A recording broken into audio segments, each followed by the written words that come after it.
Chyba ze wszystkich tych rzeczy.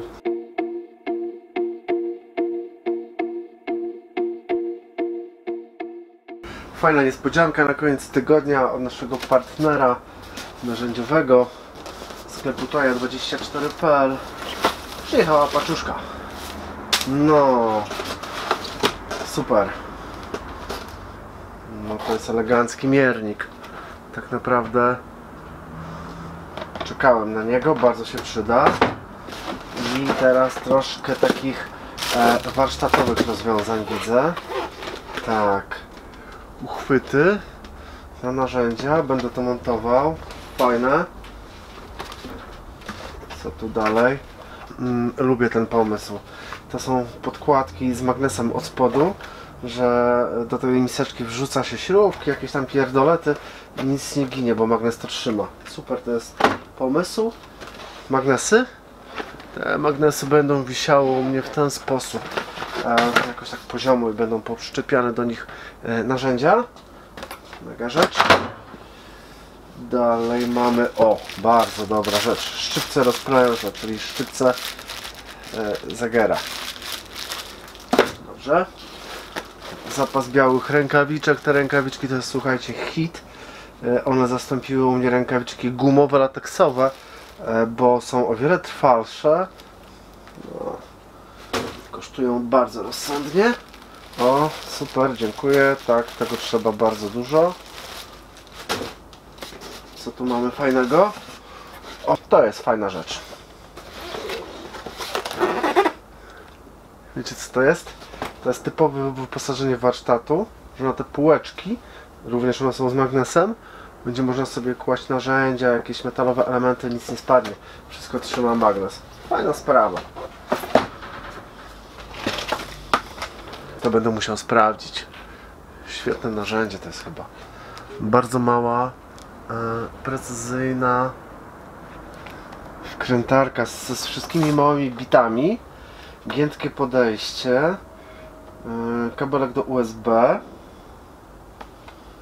No i zobaczcie, wkrętarka jakiej wielkości. Normalnie mieści się do kieszeni. Technika. A w ogóle to jest wszystko chyba w takim fajnym pudełku. O kurczę, to jest fajne. Tak, bardzo dobrze. Dosyć mocna, 200W, czyli dosyć szybka lutownica. Muszę naprawić kilka zasilaczy. Ciekawe, jak będzie się spisywała. O, co my tu mamy? Wyposażenie warsztatu. Kolejny duży pojemnik z magnesem. Słuchajcie, jeżeli nigdy do tej pory nie upadła wam śrubka i nie szukaliście jej po całym warsztacie, no to macie farta, szukać wielokrotnie. To jest najlepsze, co może być. Magnes od spodu, wrzucacie wszystkie graty, nic wam nie ginie.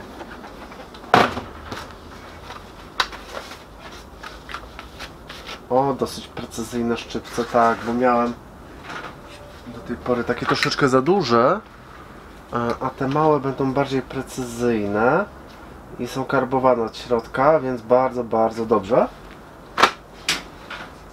Precyzyjne szczypce do cięcia. To byłem bardzo ciekaw, jak to działa. Ja nie wiedziałem, że firma Yato, oni chyba mają wszystko, że mają też takie fajne czujniki do napięć. Mi bardziej zależało na tym, żeby badać napięcia w maszynie, ale tak naprawdę te czujniki rozpoznają też ukryte kable w ścianach. Jakkolwiek, fajna rzecz. Czuję się, jakby była gwiazdka. Najbardziej jestem zadowolony chyba ze wszystkich tych rzeczy. Co ja mam powiedzieć? Zobaczymy, jak będą się spisywały. Do tej pory jestem bardzo mile zaskoczony jakością narzędzi Yato. Sami zobaczycie, bo będę ich używał.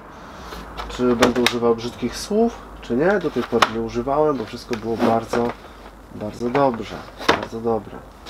No i kilka rzeczy do powieszenia w warsztacie, które oczywiście powieszę.